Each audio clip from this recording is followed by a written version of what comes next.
Her true story from Indiana. My daughter-in-law fed me dog food, thinking I wouldn't notice. My name is Evelyn. I am 78 years old, and I live, or used to live, in a small town in Indiana. This is not a story I ever thought I would tell, but silence has teeth, and mine has chewed through enough years. So let me begin with the night everything changed, with a spoon and a scent I'll never forget. It was a Thursday evening. The sky outside was the color of old bruises, gray tinged with purple. I sat at the end of a long, glossy dining table that wasn't mine.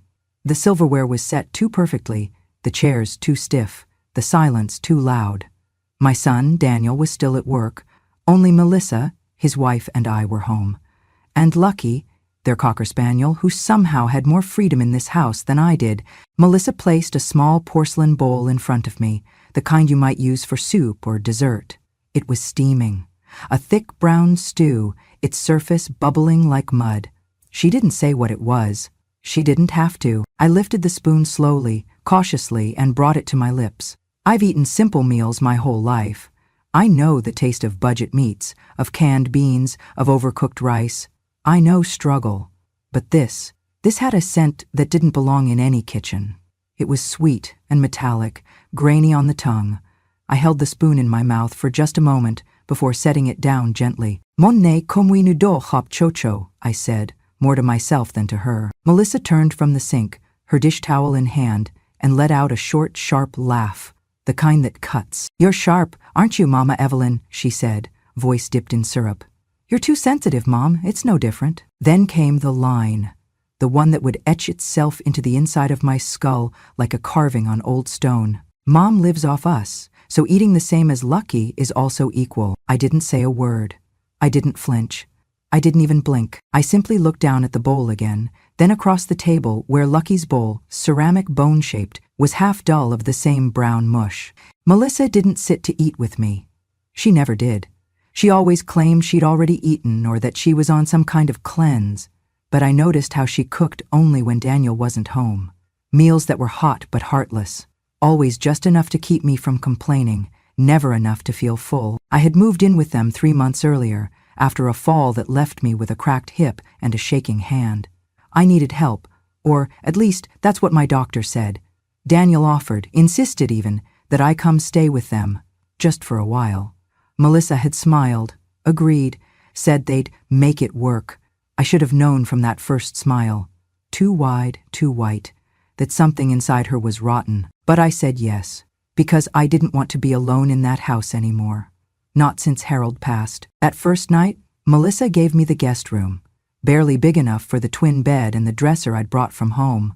No curtains, no pictures, no warmth, just walls and the faint smell of bleach. She smiled again as she showed me in. It's not much, she said, but it's better than a nursing home, right? I wanted to believe she meant well, even when she forgot to pick up my medication, even when she told her friends I was a little off and probably didn't remember much, even when she started locking the fridge at night.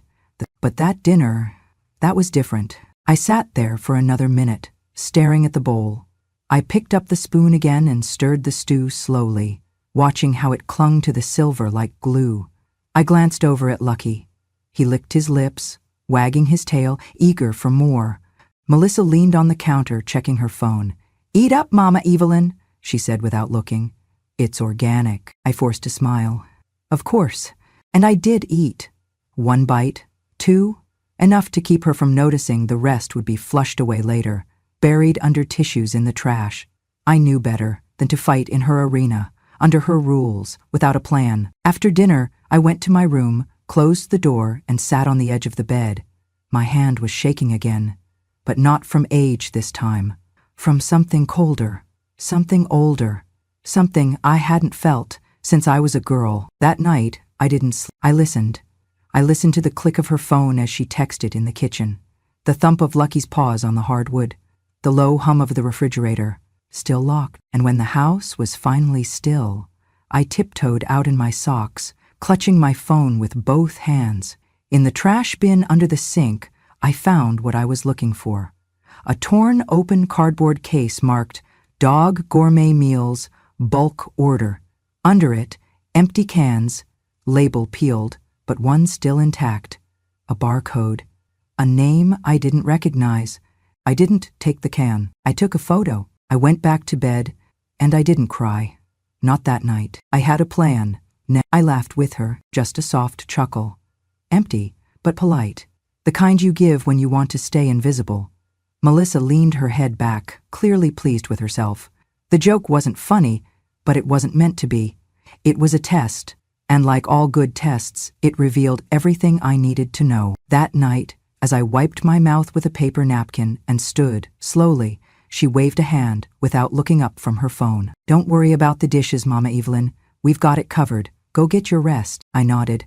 "Of course, sweetheart." I shuffled down the hallway, slowly, letting my slippers drag against the floor, just enough to make her believe I was tired, absent-minded, no threat to anyone.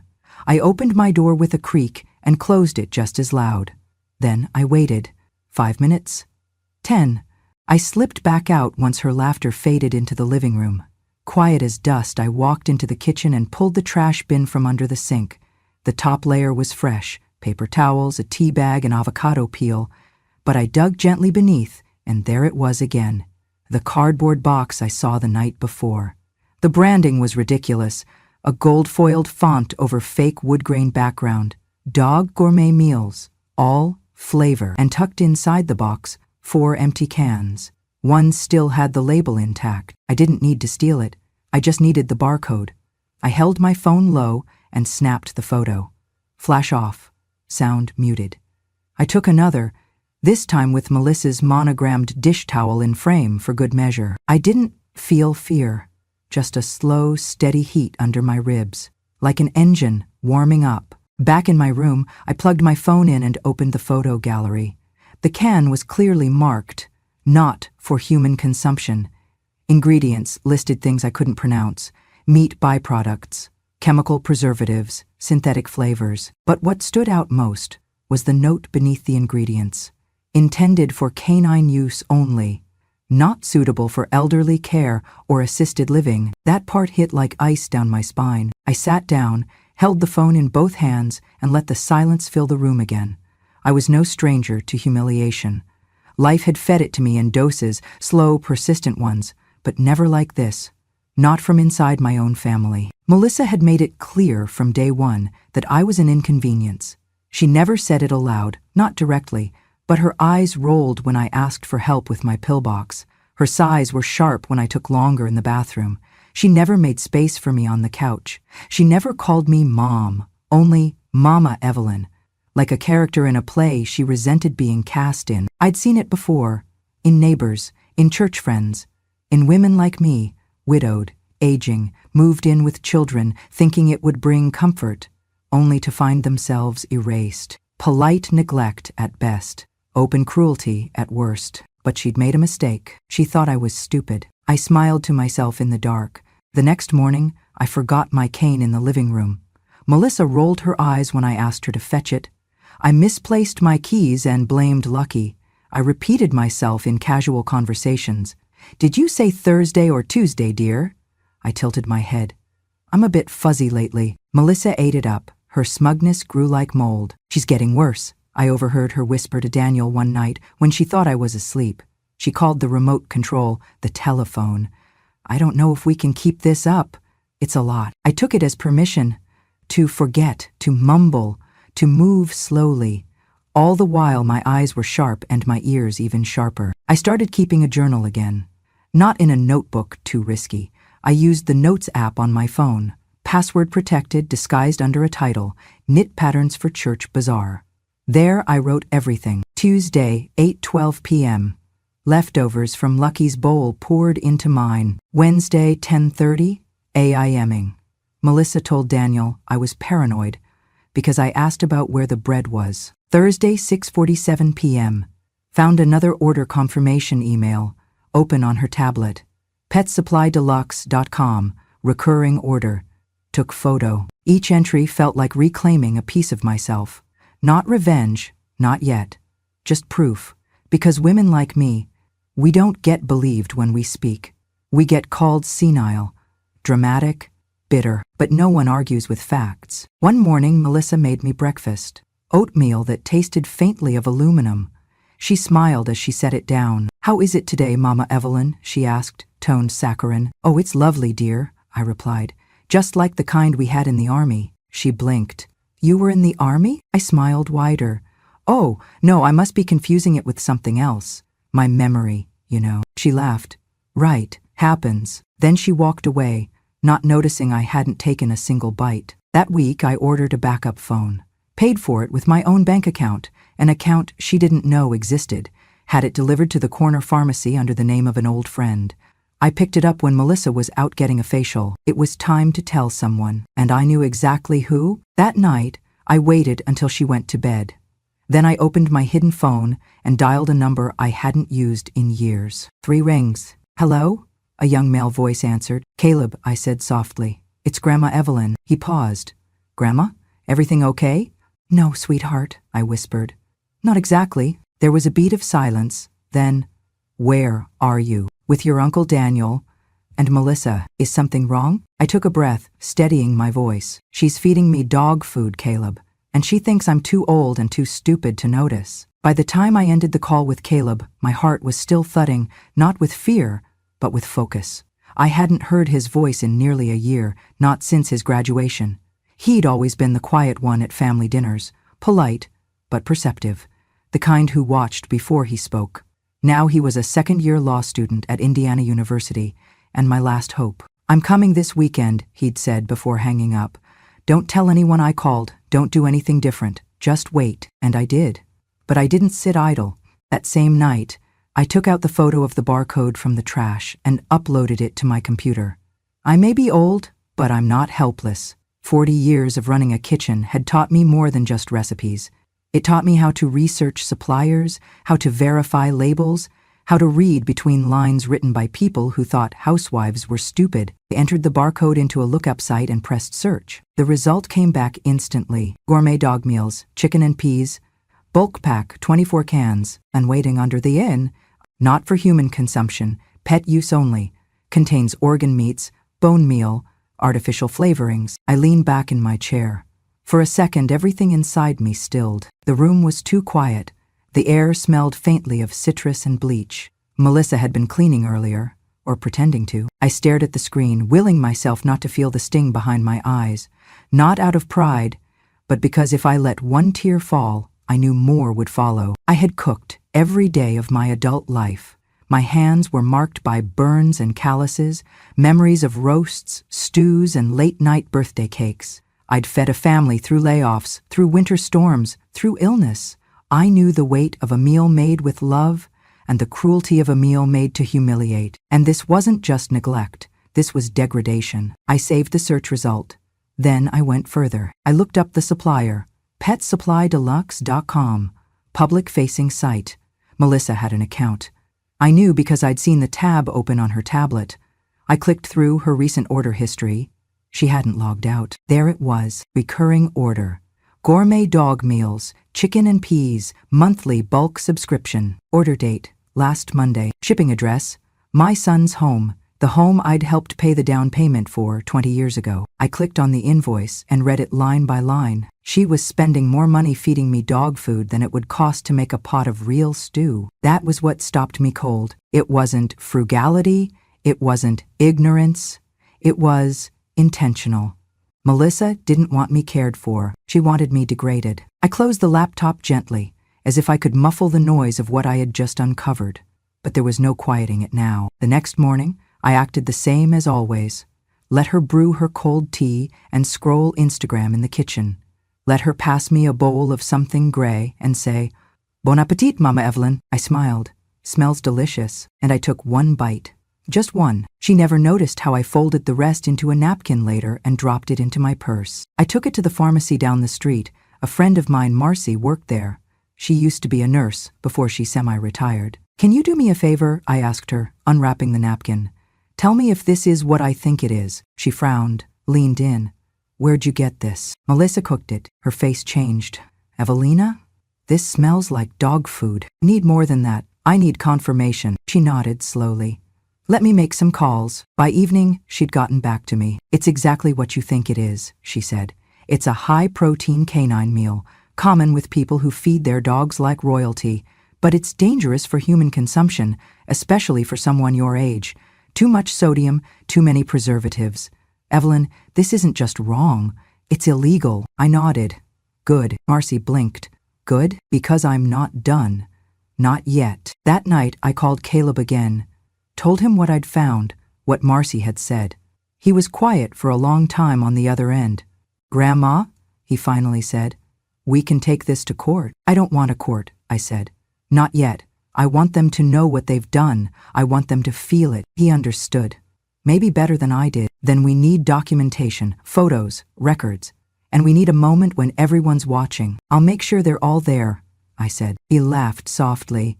Of course you will. Friday came fast. Melissa was in high spirits. Daniel's parents are coming over for dinner this weekend, she said. You'll stay in your room, okay? It's just easier that way. I smiled. Naturally, I spent that day gathering everything. Screenshots, printouts, the barcode photo, Marcy's note. I tucked it all into a plain manila folder and sealed it with a paperclip. I labeled it Photos Family Trip, 1996, so no one would bother to open it early. When Saturday arrived, so did the family. Daniel's sister, her husband, cousins, everyone. Melissa loved playing hostess. She wore a silk blouse and spritzed air freshener like perfume. She made lemon chicken, her one real recipe. Everyone oohed and awed, and when dinner began, I sat at the very end of the table, just like always, in the chair that didn't match, with a napkin that was paper, not linen. I looked at the plate she gave me, plain pasta, no sauce, and I smiled. Halfway through the meal, I tapped my spoon against my glass. Excuse me, I said, my voice quiet but clear. Everyone turned. Melissa froze. I brought a little photo album, I said, just something I found when organizing my things. Would you all mind if I shared? Daniel shrugged. Sure, Mom. I opened the folder. Laid the photos on the table, one by one. The barcode, the supplier's invoice, the ingredient list, Melissa's order history, Marcy's signed note, and finally, the label, not for human consumption. The silence was deafening. Melissa's mouth dropped open. Daniel's face drained of color. I sat back, calm, full. I've eaten worse in my life, I said, but never with less love. After the silence fell like a curtain over that dining room table, after the photos had all been laid bare like dirty laundry on the fine china, I didn't say another word. I just gathered my folder, stood up slowly, and walked back to my room. I didn't slam the door. No need to. Truth slams loud enough on its own. That night, as I lay awake in my bed, I stared at the ceiling fan spinning above me, slow and steady like my thoughts. I heard whispers down the hall. Daniel's voice, frantic and low. Melissa's sharper, defensive. Doors opened and closed. Footsteps stormed across floors that used to be mine. They didn't knock. I didn't expect them to. At 3:47 a.m., I picked up my hidden phone, the one Melissa didn't know existed, and scrolled through my contacts. Aaron IU Law was saved near the top. Not Caleb this time. Not the quiet one. Aaron was the oldest of my grandchildren, a third-year law student at Indiana University, Bloomington. Sharp, headstrong, and fiercely protective of family, especially me. He used to come over every summer when he was little, and he always called me my best grandma, even though he had 3. I tapped Cole. He answered on the second ring, his voice groggy. Grandma? Aaron? I said quietly. I need your help. He sat up instantly. I could hear it in the shift of his breath. What happened? So I told him. I told him about the bowl, the barcode, the dog food, the way Melissa smirked while I swallowed shame disguised as supper. I told him how Daniel had looked away, how the house I once helped pay for had turned into a silent prison. I told him everything. Aaron didn't interrupt once. When I finished, he exhaled slowly. I'll handle this, Grandma, he said. Just let me handle it. I smiled. I trust you, Aaron, but I want it done my way. He paused. What's your way? Public, legal, and unforgettable, he chuckled. Like a true Southern matriarch. I may live in Indiana, I said, but I remember where I come from. The next morning, Aaron sent me a checklist. Copies of bank statements showing shared expenses, photos of all relevant food labels and invoices, a signed statement from a medical professional confirming dietary harm, a witness letter from Marcy, video or audio evidence if possible. Build the foundation, he wrote. I'll bring the hammer. So I started gathering. Melissa didn't know I had access to the family printer, didn't know I'd once taught high school business classes before I ever stepped into a marriage. She thought I was slow, forgetful. She didn't realize I'd been filing paperwork longer than she'd been alive. I printed every invoice, clipped every receipt. I had records of my Social Security checks, records of the bills Daniel used to ask me to help pay.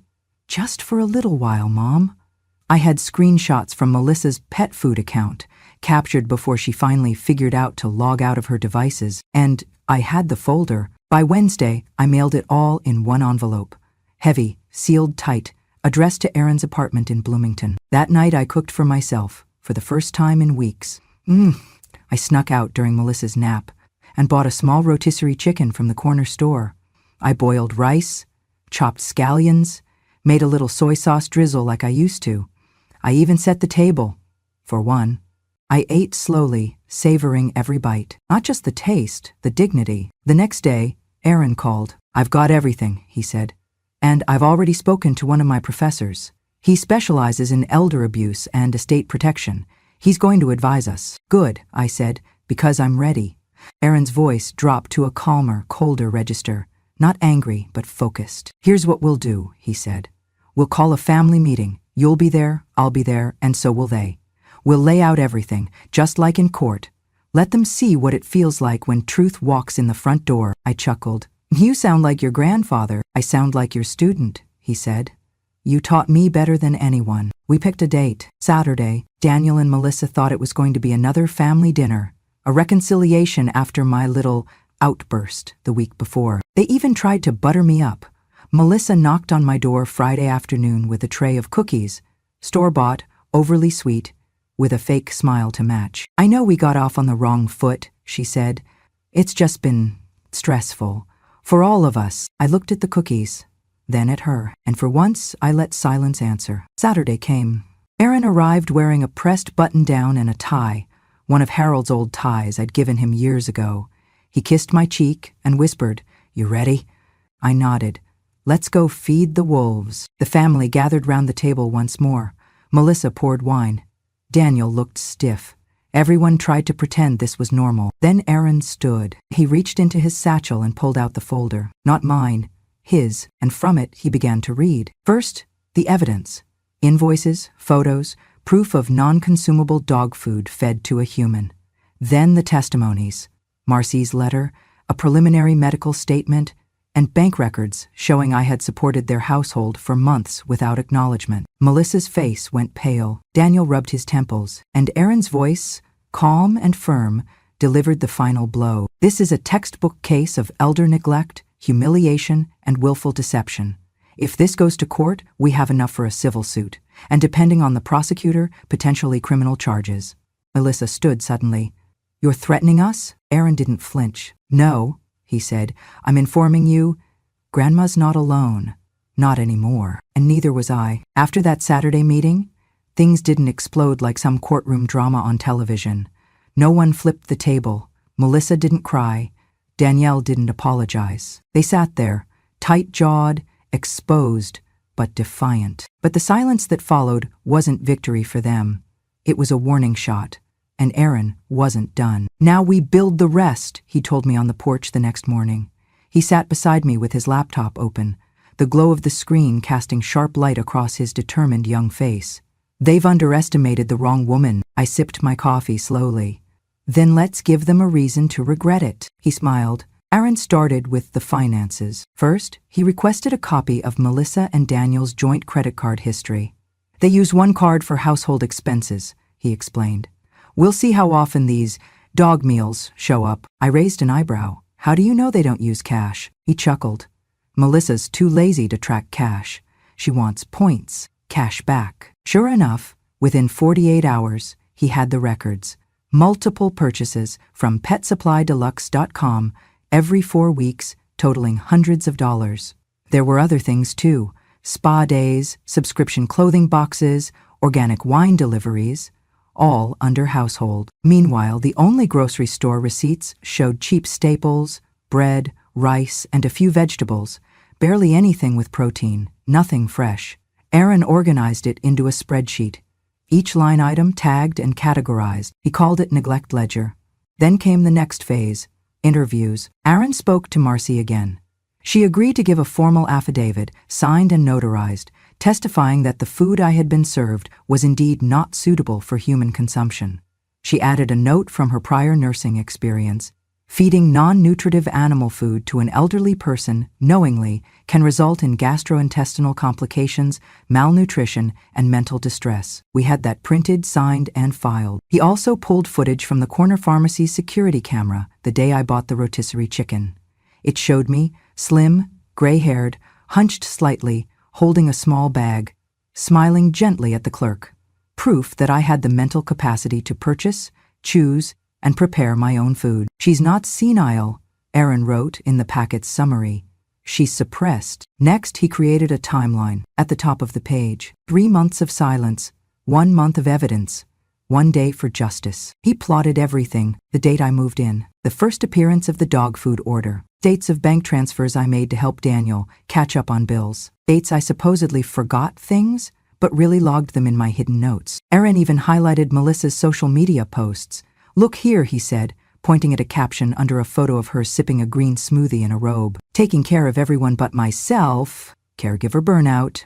Do it all, wife. She's building a victim narrative, he said, while feeding you leftovers from Lucky's bowl. He didn't raise his voice. He didn't need to. His calm fury was louder than any scream. Meanwhile, I stayed quiet. Melissa tried a few days later to strike up small talk. Oh? Aaron staying long? She asked over breakfast. Her voice coated with that familiar, fake sugar. I looked at her plainly. Just long enough to clean house. She blinked.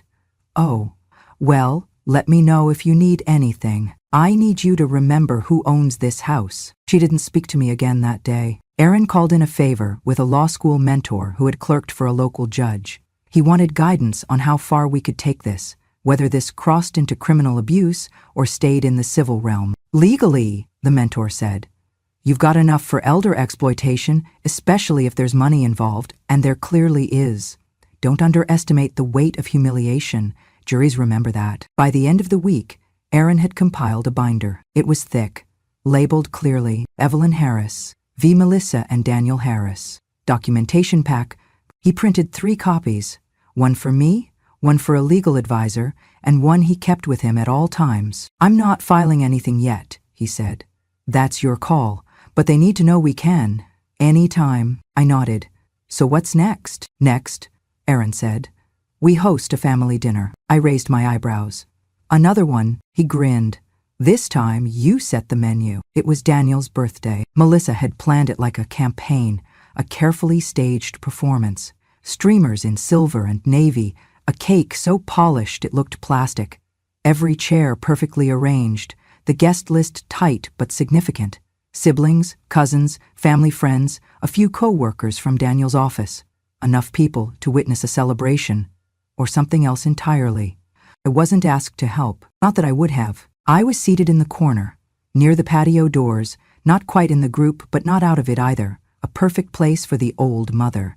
Visible enough for photographs, quiet enough to ignore. Melissa floated around the room in a cream blouse, laughing too loudly. She kissed Daniel's cheek every 20 minutes, like she was refreshing an ad. And Daniel? He looked distracted, as if something inside him had started to slip and he couldn't name it. Then Aaron arrived. He didn't wear a suit. He didn't carry a briefcase, just a slim leather folder tucked under his arm and a small black projector in his hand. Happy birthday, Uncle Daniel, he said, hugging him quickly. Melissa stepped in, all sparkle and teeth. Aaron, so glad you could make it. Are you staying long? Aaron smiled. Just long enough to clear something up, she blinked. Clear what up? He didn't answer. 30 minutes later, after the cake had been cut and everyone was still holding their forks, Aaron stood. He walked to the center of the room, turned toward the group, and cleared his throat. I'd like to ask everyone for 5 minutes, he said, voice calm and steady. Just a short family moment. Something important. Something overdue. Melissa stiffened beside the drink cart. Daniel looked up. Aaron held up a hand gently. Just a few minutes, Uncle, I promise. Daniel nodded. All right. Aaron turned, plugged in the projector to the nearby wall outlet, and let the machine hum to life. The lights dimmed slightly, just enough to let the screen glow against the pale wall. And then he said it. Con muanchia se mote sudat. The first slide came up. PetSupplyDeluxe.com, order confirmation. The gasps were audible, though muted. Dog gourmet meals, bulk order, recurring subscription? Now the air shifted. Some laughter died. Some forks clinked against plates. Scan of the ingredient list. In bold red, not for human consumption. Then a photo. Sitting at the dining table, in front of the same bowl, beside Lucky's. The room fell completely still. I've been working with my grandmother for the past month, Aaron said, turning to face the guests. Collecting evidence, documentation, witness statements, medical opinions, financial records, all pointing to one truth. For weeks, months in fact, my grandmother was knowingly served pet food by Melissa Harris. He said her name slowly. Carefully, like a verdict. Melissa stood up, face flushing crimson. This is disgusting. This is a birthday party. Aaron didn't blink.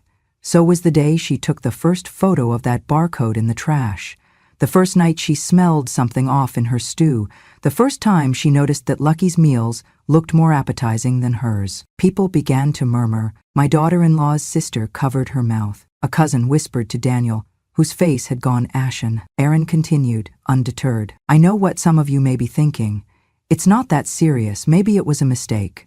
But it wasn't. Here's the credit card statement. Monthly purchases from the same supplier. Over $200, 0 cents worth of dog food ordered and served under the guise of organic meals. Meanwhile, the only groceries bought were enough for 2 adults. Click. Photos of their fridge. Sparse. Lifeless. The fridge was locked some nights, Aaron said quietly. With a code. Only Melissa knew it. Click. A signed letter from Marcy, displayed proudly. Confirmed non-human grade food being consumed. Documented physical risk to a 78-year-old patient. Melissa stepped forward. You're twisting things. She eats whatever we eat. She's confused all the time. Aaron held up one hand, then turned to me. Grandma, have you ever been diagnosed with memory loss or dementia? I stood slowly, met his eyes.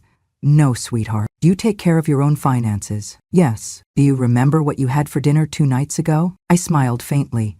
Frozen chicken patties, microwave corn, 1 bite of what was in my bowl, then I flushed the rest. Just like I did the night before. And the night before that? A silence heavier than cement settled over the room. Melissa's hands balled into fists. You're making her look like a victim. She's old. She forgets. Aaron looked around the room. She didn't forget. She remembered everything. She pretended to forget, to survive long enough to gather proof, because that's what strong women do when they're cornered. They wait, and then they speak. The last slide. A scanned property deed. Name, Evelyn Harris, owner. Current and sole title holder of the house they were standing in. I stepped forward. I was going to wait until next month, I said softly, but now feels right. I pulled the keys from my pocket and set them on the coffee table. I'm moving out. This house is going up for sale next week. Melissa gasped. Daniel's mouth opened, but no words came out. You're kicking us out? He finally whispered. I'm letting you go, I corrected, because I deserve peace, not pity, not poison. Aaron turned off the projector. The light faded. The truth. No one clapped. No one cried. They just sat in the mess they made. I stood up. My knees weren't as quick as they used to be, but they held steady under the weight of 78 years. And a truth finally spoken aloud. In my hand was a key. One I had kept in my apron pocket since the day Melissa started locking the fridge at night. It had stayed warm against my hip, like a promise. And now? It was time to deliver. I took 2 steps forward, heels tapping gently against the tile. Daniel's birthday cake sat untouched, frosting glossy, candles unlit. Melissa's eyes followed my movements, sharp and narrow like a cat cornered. Daniel stood behind her, pale, stunned into silence. I placed the key on the coffee table, deliberately, clearly. Then I looked around the room at every face. Family who had once hugged me out of obligation, who had forgotten I had once carried them as babies, cooked for them, prayed for them, and I said the words I had been holding in my chest for far too long. I'm leaving, and I'm taking the house with me. The gasp came first from Melissa's sister. Then Aaron stepped up beside me, holding the folder of documentation like a quiet flag of war already won. Melissa shook her head. You? You can't do that. This is Daniel's home, our home. I turned to her, calm, gentle, devastating. It was never yours, sweetheart. It was mine the day Harold and I put our names on that deed. And after he died, it stayed mine. I just never felt the need to remind anyone. Until now. Daniel finally spoke, voice barely audible. Mom, where will you go? I looked at him. My son. My only child. I had changed his diapers, rocked him through chickenpox, packed his lunch every day until college, and yet he had sat silent while his wife served his mother humiliation on a porcelain plate. I'll go somewhere that doesn't smell like bleach and secrets, I said softly. I'll go where the door isn't locked when I need a glass of water, where I can eat food meant for people, where silence isn't served. Aaron nodded to me.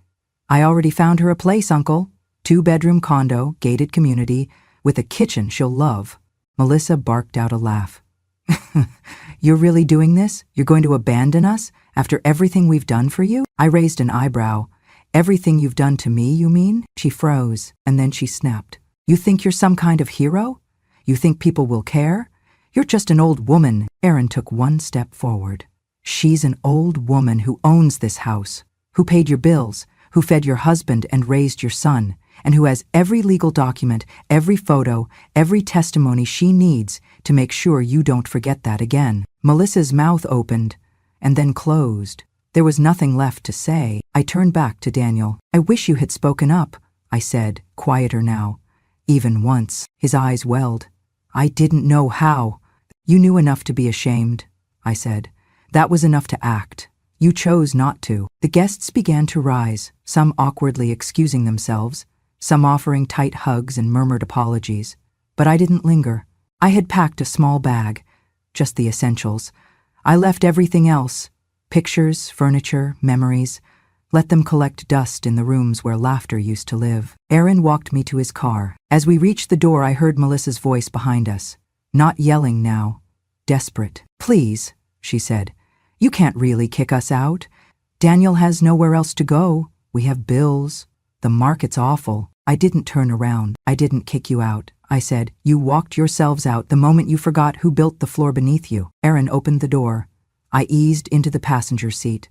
Before he started the engine, I looked up at the house one last time. The curtains drawn, the porch lights flickering slightly. A home that had once held joy, now just walls. I exhaled. I don't need revenge, I whispered. Aaron smiled as he shifted into drive. You already got it. The drive to Chloe's place was quiet. Aaron let the radio play softly. Something classical, nothing with words. I watched the cornfields slip by outside the window, endless rows of green stretching into the gold of a setting sun. Indiana in the summer still had that small-town charm, no matter how much the people inside the homes changed. My bag sat at my feet, not very full. At 78, I had learned to travel light. It's not what you carry on your back that matters. It's what you carry in your heart. We pulled into the driveway of a small white cottage with blue shutters and a porch swing. The lawn was overgrown in that soft way that meant someone lived here with dreams, not deadlines. Wind chimes rang in the evening breeze. Chloe was waiting at the door. The moment she saw me, she ran down the steps, barefoot, arms open, tears already in her eyes. Oh, Grandma! She hugged me so tightly, I nearly lost my breath. But it was the kind of breath you don't mind losing. She pulled back, wiped at her cheeks, and led me inside. The house smelled like vanilla and basil. She'd been baking. Photos of her college graduation, her cat Tofu, and a framed picture of the two of us from years ago sat neatly along a shelf by the window. No marble countertops, no designer decor. But every inch of it was warm. Oh, she made tea. I sat at her kitchen table, the wood scratched from years of use. She placed a mug in front of me. Peppermint, my favorite. Then she sat across from me, folded her hands, and looked at me with the kind of guilt only good people carry. Grandma, she began, voice trembling. I didn't know it was this bad. I smiled gently. Melissa made sure of that. Chloe bit her lip.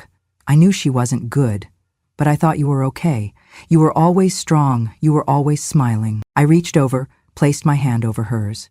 Smiling doesn't mean it doesn't hurt.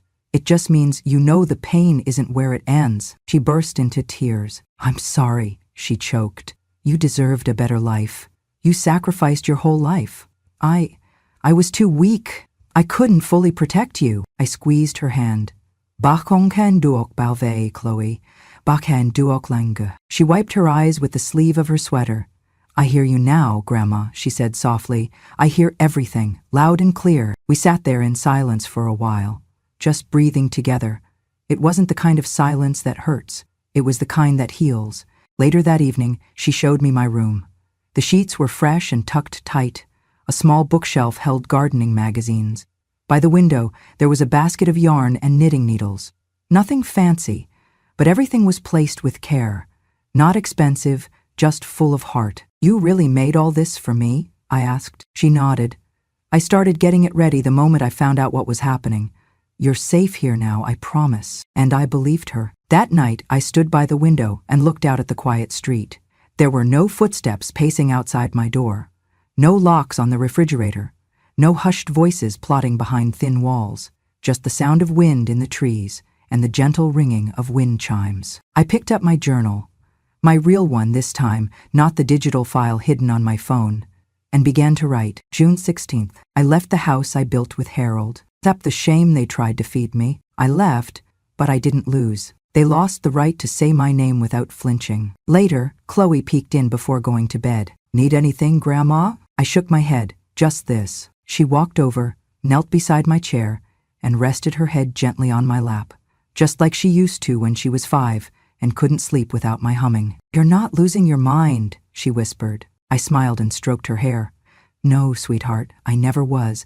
I was just waiting for the right moment to remember everything for them. 3 weeks later, I received a letter from Daniel. No return address. Handwritten. Bob, I don't expect you to forgive me. I'm not sure I deserve that. I let Melissa take too much control. I let fear turn me quiet. You raised me better, I know that now. Aaron showed me the evidence. Everything you kept track of, everything you lived through. I'm ashamed, but I'm also proud. Proud of you, and I'm sorry. I folded the letter and slipped it into the back of my journal. I never wrote him back. Some apologies are best answered with silence. As for Melissa, Aaron told me she moved out 2 weeks after I left. Quietly. No big post online, no motivational quotes. Just a sudden absence from their lives. She filed for a temporary separation, packed her bags, left Daniel standing in the silence he helped create. And sometimes, silence is the loudest justice of all. These days, I spend my mornings walking to the farmer's market with Chloe. I help her tend to her little garden, even if my knees don't always agree. I cook again. Real food. Meals with soul. Meals with onions that sting and garlic that clings to your fingers and flavor that lingers like memory. We laugh, often, not because life is perfect, but because I finally feel like I'm exactly where I belong, in a home that remembers me, with people who listen, and with a truth that no longer needs to be hidden. So if you've made it to the end of my story, thank you. If something inside you stirred, if it reminded you of someone you love or someone you lost, or maybe even a part of yourself, subscribe to Grandma True Stories. Because the stories we tell here, they come from the women who were silenced too long. We speak now, not for pity, but for clarity, for justice, and for every grandmother who waited a lifetime to finally be heard. When a grandma speaks, the world finally listens.